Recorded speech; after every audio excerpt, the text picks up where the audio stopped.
مسئله اول ان الله خلقنا، الله ما رو آفرید و رزقنا و بر ما رزق داد و لم یترکنا حملا و ما رو بیهوده و بیفایده به هدف نآفرید، بل ارسل الینا رسولا، بلکه برای هدایت ما پیامبران فرستانید. فمن اطاع دخل جنه، هر کس که اگر اطاعت کرد داخل بهشت میشود، و من عصا دخل النار، هر کس که نافرمانی کرد داخل دوزخ میشود.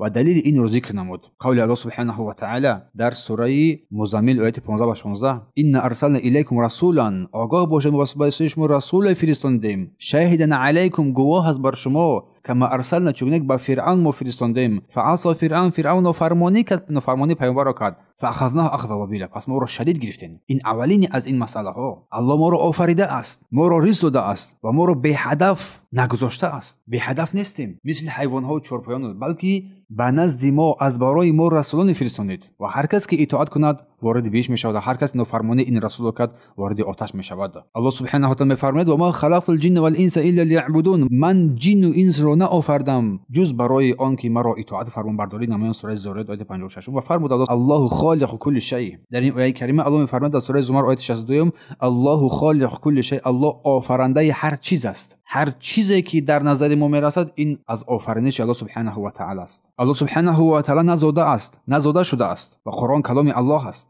پس معنای الله ما را آفرید این است که او ما را بعد از نیستی به وجود آورد، نبودیم ما را پیدا کرد. این صفت از صفاتهای الله سبحانه و تعالی است. خلق، آفرینش تنها خاصی الله قرار میگیرد. کسی دیگر شایسته این نیست و کسی دیگر توان این را ندارد. هیچ کسی از مخلوقات او را شریکی نیست و همه صفات الله سبحانه و تعالی کاملند. خلقنا، ما را آفرید. برای چی؟ برای عبادت خود و رزق داد ما را. نعمت ها بر ما عطا کرد تا با این نعمت ها الله سبحانه و تعالی را عبادت نماییم و اطاعت فرمانبرداری او نماییم. این نعمت های الله را بخوریم، بیاشامیم، روزی هم داد تا قوت بگیریم تا او را عبادت نماییم. الله میفرماید: و ما من دابة فی الارض الا علی الله رزقها، گفت هیچ چرنده در زمین نیست مگر آنکه رزق روزی او از جانب الله سبحانه و تعالی. سوره هود آیه 6.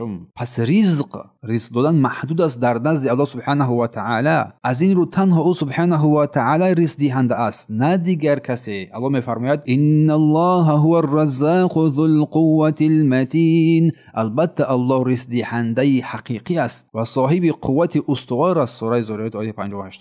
پس این حصر شده است، مخصوص تنها برای الله است، نه برای دیگری. و در دوام چه فرمود مؤلف؟ و ما رو به هدف بیهوده نآفرید و لم یترکنا حملا، یعنی ما رو به مقصد، به هدف، به امر، به نهی نآفریده است. الله میفرماید: افحسبتم انما خلقناکم عبثا، آیا گمان کردید که شما رو به هدف آفریده ایم؟ سوره مومنون آیه 115. عبثا یعنی به امر، به نهی، بدون امر کردن، بدون نهی کردن، مثل چروای، مثل حیوانات آفریدیم شما را، بلکه برای هدف بزرگی. و ما خلقت الجن والانس الا لیعبدون، من جن انس را نآفریدم مگر برای عبادت خود که من را عبادت نمایند. سوره زارعات آیه 56.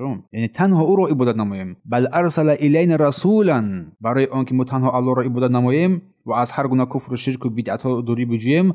بل ارسل الینا رسولا، برای ما باز رسولان فرستانید، یعنی آن رسولان برای هدایت و دین حق بر ما روانه کرد. آن رسول محمد صلی الله علیه و سلم است. و ما ارسلنا من رسول الا لیطاع باذن الله، و هیچ رسول نفرستاندیم جز آنکه با اجازه الله اطاعت کرده شوند. سوره نساء آیه 64. در این آیه کریمه الله تاکید میکند که هیچ کس حق سرکشی از پیامبران را ندارد. اطاعت از آنها برای ما واجب و فرض عین است. اطاعت از پیامبران مثل اطاعت از الله سبحانه و تعالی است. و الله میفرماید: ولقد بعثنا فی کل امة رسولا، در حقیقت از برای هر امت رسول فرستادیم که به آنها به مردم بگویند ان اعبدوا الله واجتنبوا الطاغوت، اینکه الله را عبادت نمایید و از هر گونه نوع طاغوت دوری بجویید. سوره نحل آیه 36.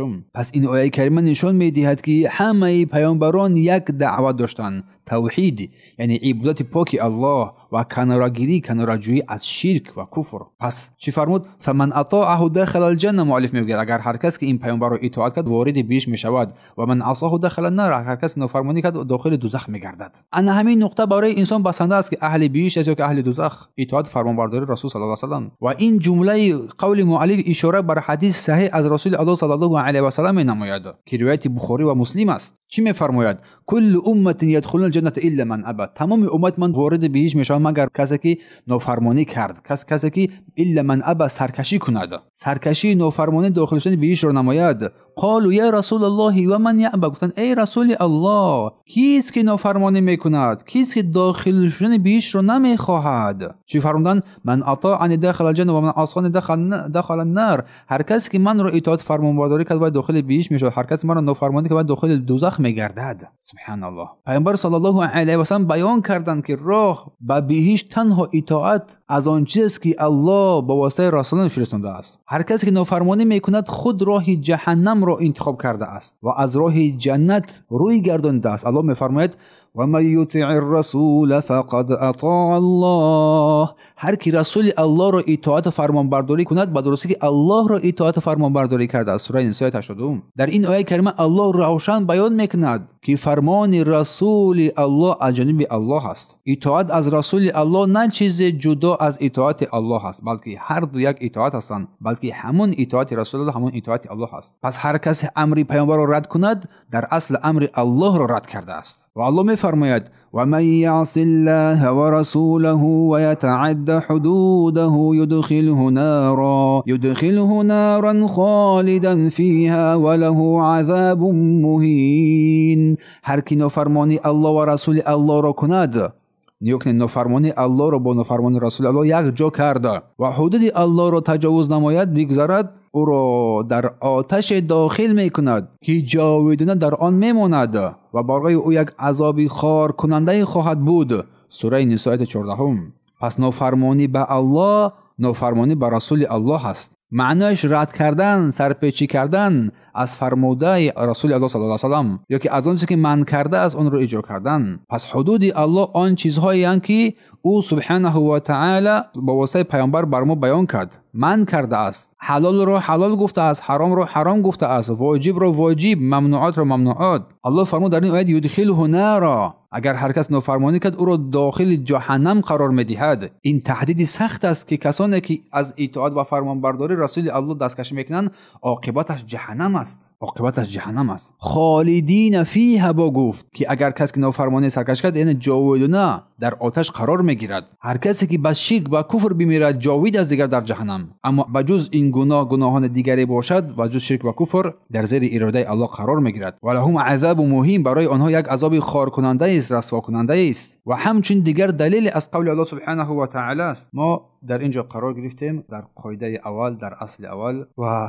دلیل قول الله سبحانه و تعالی که الله فرمود ما به نزد شما رسول فرستادیم که بر شما گواه باشد، همون گونه که به نزد فرعون رسول فرستادیم. پس فرعون از آن رسول نافرمانی کرد و ما او را با عذابی سخت گرفتار کردیم، گرفتار نمودیم. این خطاب به سوی مشرکان عرب است، یعنی قریشی ها. رسولا شاهدا علیکم، این پیامبر صلی الله علیه و سلم که در روز قیامت گواه خواهد بود که رسالت را رسانید و مردم را به پیامش آگاه کرد. و در اینجا قیاس به موسی علیه السلام که به سوی فرعون فرستاده شد و سرنوشت فرعون رو که همگی میدونیم، مثال آورد الله در اینجا سرنوشت فرعون رو تا مردم از این خواب بیدار شوند و اطاعت و فرمانبرداری رسول الله را نمایند و اگر رسول را نافرمانی کنند آنها نیز مثل فرعون در عذاب شدید گرفتار میشود. فاخذناه اخذ وبیل، عذابی سخت بر بالای او آمد، با عذابی سخت ما او را گرفتیم. بارک الله فیکم. فرعون را با تمام سربازانش گرفت، آنها را در آب در بحر غرق کرد و عذاب آتش جهنم برای آنها نیز در روز قیامت است و عذاب آتش جهنم در روز قیامت نیز برای آنها است. این آیت بیان میکند که سرکشی از پیامبر صلی الله علیه و سلم نه تنها برای رد کردن شخصی اوست، بلکه رد کردن الله سبحانه و تعالی و قانونهای او سبحانه و تعالی میباشد. آیت تاکید میکند که اطاعت از رسول الله سبب نجات و بهشت است و در هر حال نافرمانی او صلی الله علیه و سبب هلاکت دنیا و ابدی آخرت انسان میگردد و فرعون برای ما میسازد. پس این اصل اول بیان میکند که الله خالق است، آفریدگار است، ریز دهنده است آفریننده است و ما را بیهوده نآفریده است، بلکه برای عبادت، برای هدف بزرگ و برای که ما این عبادت رو به نیکوترین حال انجام بدهیم پیامبران فرستانید که سبب نجات ما، راه درست و بهشت رو برای ما نشان بدهند و از گمراهی ها ما را باز بدارند. و هر کسی که آنها را اطاعت کرد، فرمانبرداری کرد، به بهشت داخل می شود. هر کسی نافرمانی کرد، به دوزخ داخل می شود. این است مسئله اول، قاعده اول.